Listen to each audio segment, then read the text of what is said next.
Mic check, 1, 2, 3. Kitang kita ba ako dito? Check lang natin tong setup natin. Tong camera natin tol, hiniram lang muna natin dun sa tropa. Kasi may pupuntahan tayong event bukas. So, naimbitahan tayo ni Honda para mag-check nung bago nilang electric na bike. Pero ngayon, samahan nyo muna ako, ride tayo pauwi ng bahay. Maraming salamat so kumpare kong si JP sa pagpapahiram na ito. Tara. Mic check, 1, 2, 3.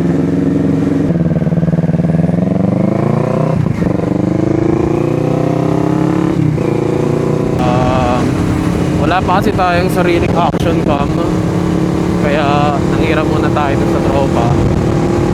Mayabang lang ako pero wala akong pera mga tol.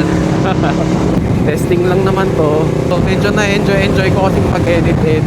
Actually medyo matagal ko nang ginagawa to, yung pag-edit na mga kung ano-ano. Balay hilig ko talaga siya.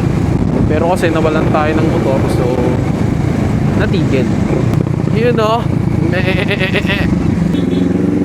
sana hindi rin masyadong rinig yung paghinga-hinga ko. Kasi init ngayon tol. Tapos pangit naman sa video kung palagi akong nahinga dun sa audio natin. Wala naman ako masyadong sasabihin tol. Kita-kits na lang tayo bukas, pero for now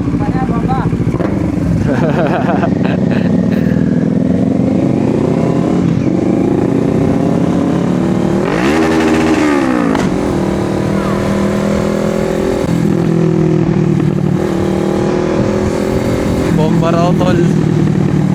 Kaso pangit yung tunog ng motor natin. Hindi naman sa pangit, maganda naman siya. Pero kasi iba yung dating ng mga inline 3 at saka mga inline 4 eh. Diba? Sa atin parang pinagtabing Raider eh.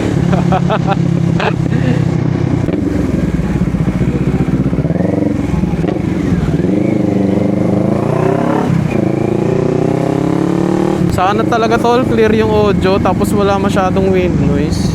Upload ko pa rin to tol. Kung sakaling pangit man kalabasan ng audio. Turn left daw tayo dito.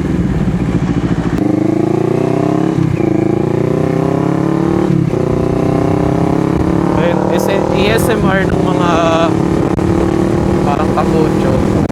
May mga ganung video eh.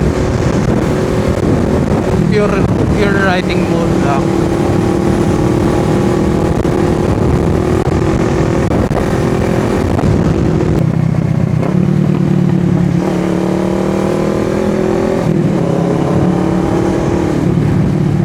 At pala bumomba tayo dito.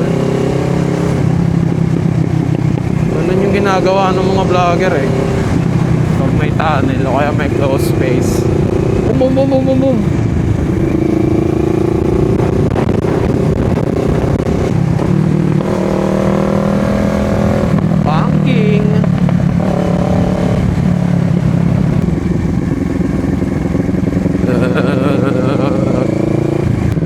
Sana hindi rin rinig si Waze tol kasi ayoko naririnig si Waze.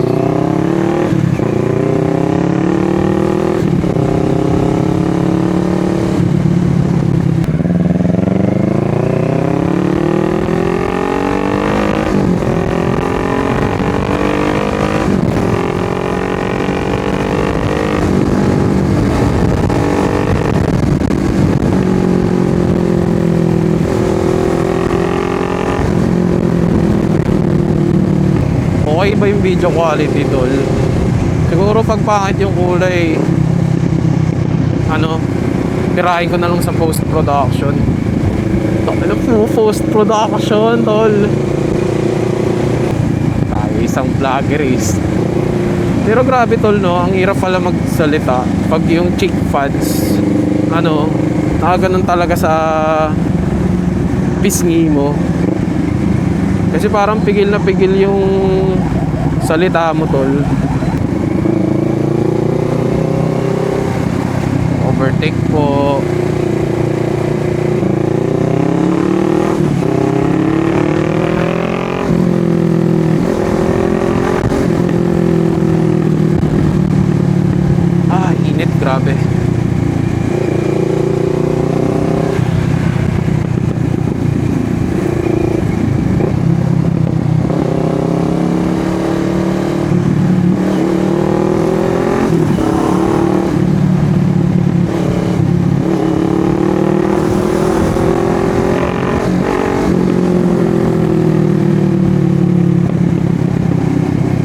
Grabe yung init, tol. Only taga Gentry knows. Maitid yung daan na to, tol. Sakto lang sa dalawang sasakyan.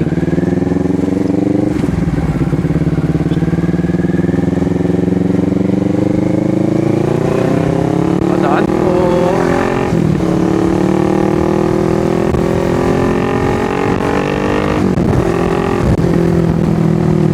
Kasi dun sa previous videos natin dito sa page, puro iPhone lang yung gamit ko. Tapos ang kasi misis, ganun. Tapos wait lang, ano pa ba? Ang kasi misis, tol. Tapos hawak-hawak niya lang yung phone dito sa may chest area ko. Pero hindi kasi natin makukumpara yung quality nung iPhone versus sa naka-action cam.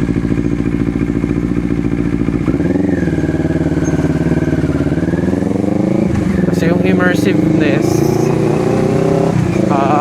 action cam talaga, tol. Dapat nga mag-Insta 360 ako na X5. Pero mahal, tol, eh. Layo nung price niya. Dito sa bibilin ko na Ace Pro 2.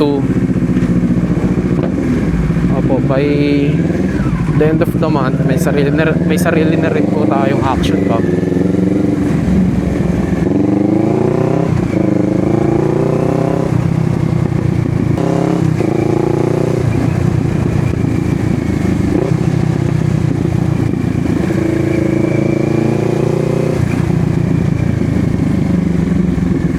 Left, look right.